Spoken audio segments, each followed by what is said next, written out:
Guys my hero academy season 6 का episode 22 कुछ ज्यादा ही औसम था, तो वीडियो पूरी देखना क्योंकि इसके अंदर हमें ऑल फॉर वन की मैनिपुलेटिंग स्किल्स के बारे में भी पता चला है। तो एपिसोड के स्टार्टिंग में हमें दिखाया जाता है कि सारे प्रो हीरोज और डेकू मिलकर हाईबुरी वुड्स के अंदर बने मेंशन जो कि सीआरसी बिल्डिंग होती है वहाँ पर पहुँचते हैं और वहाँ पर एंडेवर सभी को कहता है कि सभी सावधान रहना, यहाँ पे ट्रैप्स भी हो सकते हैं। लेकिन हमारे डेकू को इस बात से कुछ भी फर्क नहीं पड़ता, वो तो डायरेक्ट बिल्डिंग के अंदर घुस जाता है और हम देखते हैं कि वो पूरी बिल्डिंग खाली रहती है। एंड इसके बाद एंडेवर कहता है कि जैसा मैंने सोचा था वो लोग यहाँ से भाग निकले हैं और तभी वहाँ पे पड़ा एक स्पीकर बजता है और उसमें से आवाज आती है इजुको मिडोरिया। और गाइज ये आवाज और किसी की नहीं ऑल फॉर वन की होती है। और इसके बाद ऑल फॉर वन डेकू से कहता है कि अगर ये एक्टिवेट हुआ है तो इसका मतलब तुम यहाँ पर हो। और गाइज इसके बाद ऑल फॉर वन डेकू से कहता है कि मुझे पता था डेकू कि तुम्हारे जैसा पर्सन कभी भी लेडी नगांड को अबेंडन नहीं करेगा और मैंने लेडी नगांड को कुछ करने के लिए फोर्स नहीं किया था। जो भी पर्सन अपनी लाइफ में काफी ज्यादा मुसीबतों को झेलता है वही आगे जाके विलन बनता है और जितनी बार भी तुम उनसे लड़ोगे तुम्हारे दिल को उतनी ज्यादा तकलीफ होगी। और डेकू क्या तुम्हें पता है जब मैं प्रिजन के अंदर बंद था मैं सिर्फ और सिर्फ तुम्हारे बारे में सोचता था और अब मैं और उस सोलमेट में इंटरेस्टेड नहीं हूँ क्योंकि अगली बारी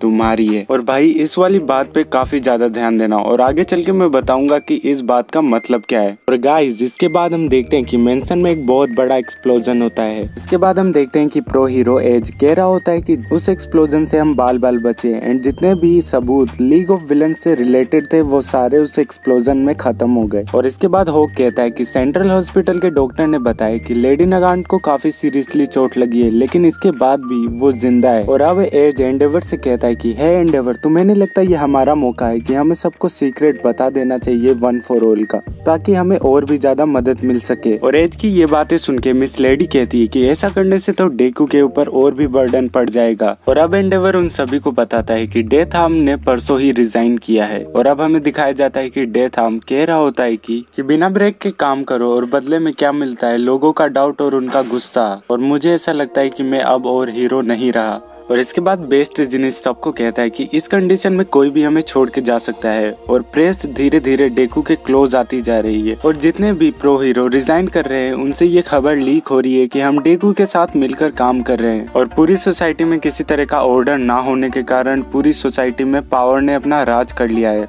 और अगर इस कंडीशन में हमने प्रेस को ये बता दिया कि डेकू के पास वन फॉर ऑल है तो ये डेकू के लिए काफी खतरनाक हो सकता है। और इसके बाद मिस लेडी कहती है कि मुझे एक बात समझ में नहीं आ रही कि ऑल फॉर वन खुद ही पब्लिक को क्यों नहीं बता देता डेकू के बारे में। ऐसा लगता है कि अभी कुछ रह गया है जो उसे करना है। और इसके बाद हमारा एंडेवर कहता है कि जो कुछ भी हो अगर हमारे पास डेकू नहीं होता तो हमारे पास कोई चांस नहीं होता कि हम कुछ भी कर पाते। एंड तभी एंडेवर के फोन पे शोतो का मैसेज आता है और हमारे एंडेवर को वो बात याद आती है जिसमें शोतो एंडेवर को कहता है कि हम दोनों मिलकर तोया को रोकेंगे। और तभी होक को ऑलमाइट का कॉल आता है। ऑलमाइट बताता है कि डेकू ने दूसरे पर्सन का भी निपटारा कर दिया जिसे ऑल फॉर वन ने भेजा था डेकू को पकड़ने के लिए। और इसके बाद डेकू ऑलमाइट को बताता है कि इसके पास कोई इन्फॉर्मेशन नहीं है और ये भी दूसरों की तरह फट सकता है तो थोड़ा केयरफुल रहना। और डेकू इतना कहकर वहाँ से जाने लगता है लेकिन ऑलमाइट डेकू को रोकता है और कहता है रुको, तुमने तो अभी तक कुछ भी नहीं खाया। इतना सुन के डेकू कहता है कि तुम्हें मेरे पीछे आने की कोई जरूरत नहीं है। और इसके बाद डेकू कहता है कि मैं तुम्हारी तरह 100% पे मूव कर सकता हूँ तो इसलिए तुम्हें मेरी परवाह करने की कोई जरूरत नहीं है। बट गाइज यहाँ पर ऑलमाइट के दिमाग में एक ही बात चल रही होती है और वो होता है उसका वादा जो उसने डेकू की मॉम से किया था।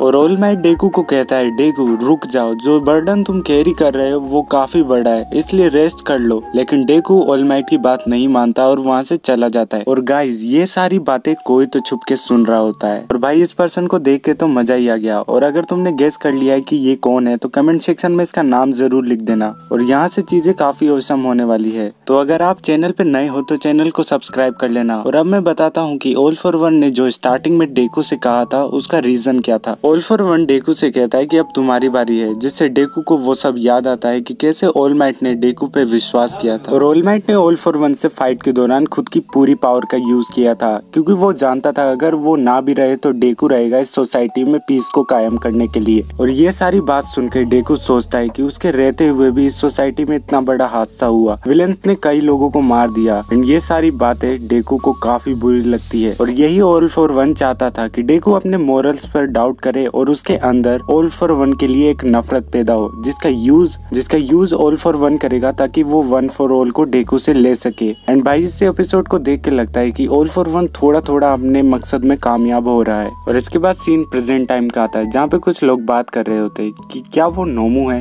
लेकिन मैंने तो सुना है वो लोगों को बचाता है। और एक आदमी कहता है कि वो तो बिल्कुल हीरो की तरह नहीं दिखाई देता। और गाइस ये किसी और की बात नहीं, हमारे डेकू की ही बात कर रहे होते। और इसके बाद डेकू को एंडेवर का एक कॉल आता है। एंडेवर कहता है कि प्लान में थोड़ा चेंजेस है और तुम्हें रुकना होगा क्योंकि इस कंडीशन में तुम्हारी बॉडी ज्यादा देर तक ये बर्दाश्त नहीं कर सकती। और अगर हमारे पास ज्यादा आदमी होंगे तो हमारे पास ज्यादा ऑप्शन होंगे इन सब चीजों को खत्म करने का। और डेकू ये बात मत बोलो कि तुम हमारी की हो। और ये सुनकर डेकू कहता है कि मैं ठीक हूँ, मुझे आगे बढ़ते रहना होगा क्योंकि मुझे विलन्स को टाइम नहीं देना प्रिपेयर होने का। और इसके बाद हम देखते हैं कि सभी यूजर डेकू को रुकने के लिए कहते हैं कि तुम्हारे घाव अभी तक पूरे तरीके से नहीं भरे, लेकिन हमारा डेकू उनकी सारी बातों को नजरअंदाज करके वहाँ से उड़ जाता है। इसके बाद हम देखते हैं कि शिमुरा कहती है कि मेरी फीलिंग्स उसके लिए एक बर्डन बन गई है। एंड ये सुनकर बांजू कहता है कि हम सब उस बच्चे के लिए एक बराबर हैं। और इसके बाद हमारा शिनोमोरी कहता है कि ये हमारा क्वार्क है जो कि उसे गाइड कर रहा है कि वो एक सुपर हीरो बने जो लोगों को बचाए मुसीबत से।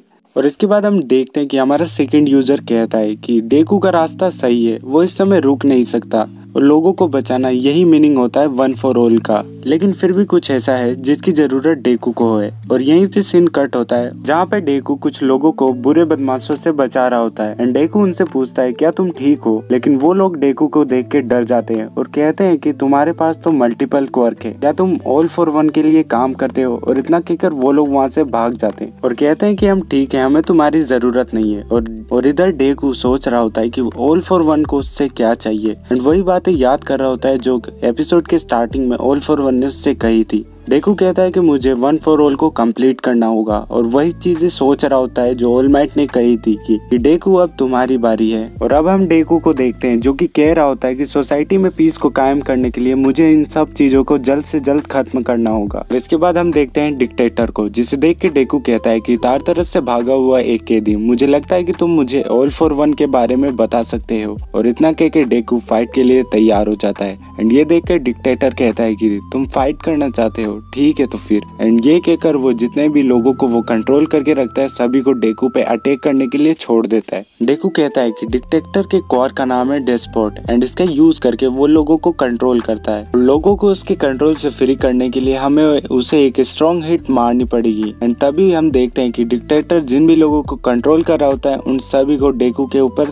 छोड़ देता है, जिससे वो लोग डेकू पे हावी हो जाते हैं एंड डेकू का मास्क उतार देते हैं। और गाइस इसके बाद हम देखते हैं कि एक जोरदार का स्ट्राइक आके डिक्टेटर को लगता है एंड सीन वहीं शिफ्ट होता है जहाँ पे सेकंड यूजर कह रहा होता है कि एक चीज है जिसकी जरूरत डेकू को है और वो है उसके दोस्त। और हम देखते हैं बाकुगो को। और इसके बाद हम देखते हैं अकेडमी का सीन जहाँ पर क्लास ए के सभी लोग बैठे होते हैं एंड बाकुगो कहता है मैं शर्त लगा के कह सकता हूँ वो एंडेवर और बाकी सब के साथ होगा, वो चालाक उल्लू का पट्टा। इसके बाद तोकोयामी कहता है कि मैंने होक को कितनी बार फोन किया लेकिन उसने मेरा फोन पिकअप नहीं किया। एंड ये सुनकर सोतो भी कहता है कि डैड भी मेरा फोन नहीं उठा रहे। और इसके बाद हमारा बाकुगो कहता है कि मैं उन दोनों को अच्छी तरीके से जानता हूँ। एंड ये सुनकर किरिशिमा कहता है अगर ऐसा है तो हम डेकू को ढूंढ कर रहेंगे। और अब हम देखते हैं प्रिंसिपल ऑफिस का सीन जहाँ पर एंडेवर और क्लास ए के सभी मेंबर आए रहते हैं। और इसके बाद सोतो एंडेवर पे चिल्लाते हुए कहता है तुम मुझे इग्नोर क्यों कर रहे थे और क्या तुमने डेकू और ऑल माइट को अकेले छोड़ा है। इसके बाद बाकुगो आगे बढ़ते हुए कहता है क्या तुम्हें लगता है कि ये सब करने से सब कुछ ठीक हो जाएगा, तुम डेकू को नहीं जानते, वो पूरा पागल है, उसकी हालत चाहे कितनी भी खराब हो वो सिर्फ एक ही चीज कहेगा कि मैं ठीक हूँ। और ऑल माइट खुद सिंबल ऑफ पीस है तो डेकू कुछ भी करे ऑल माइट उसे नहीं रोकेगा और तुमने उन दोनों को अकेले छोड़ दिया है। और इसके बाद हमारा होक जीपीएस डिवाइस पे एंडेवर को बताता है कि लगता है कि अब डेकू ऑल माइट से भी अलग हो गया है। एंड इसके बाद क्लास ए के स्टूडेंट एंडेवर की तरफ कूद के उसका जीपीएस डिवाइस उससे छीन लेते हैं। और इसके बाद शोतो कहता है कि मुझे विश्वास नहीं हो रहा कि डेकू ने हमें वन फॉर ऑल से रिलेटेड उसकी प्रॉब्लम्स के बारे में नहीं बताया। और इसके बाद क्लास ए के सभी स्टूडेंट कहते हैं जो कुछ भी हो हम डेकू के साथ है एंड कितनी भी रिस्पॉन्सिबिलिटी वन फॉर ऑल के साथ डेकू के पास आए वो हमारा दोस्त रहेगा हमेशा और हम उसे ढूंढ कर रहेंगे। और ये बातें सुनकर यूए हाई का प्रिंसिपल कहता है कि मैं तुम्हारी बात से एग्री करता हूँ। मैं जानता हूँ कि डेकू यहाँ वापस नहीं आना चाहता क्योंकि विलन्स वापस से उस पे हमला कर सकते हैं, बट अगर डेकू वापस आता है तो इससे कोई प्रॉब्लम नहीं होगी। तो जाओ जाकर डेकू को वापस ले आओ। और अब सीन शिफ्ट होता है प्रेजेंट टाइम में जहाँ पर उन लोगों ने डिक्टेटर को पकड़ लिया रहता है। अब हमारा डेकू उन सभी से पूछता है कि आखिर क्यों,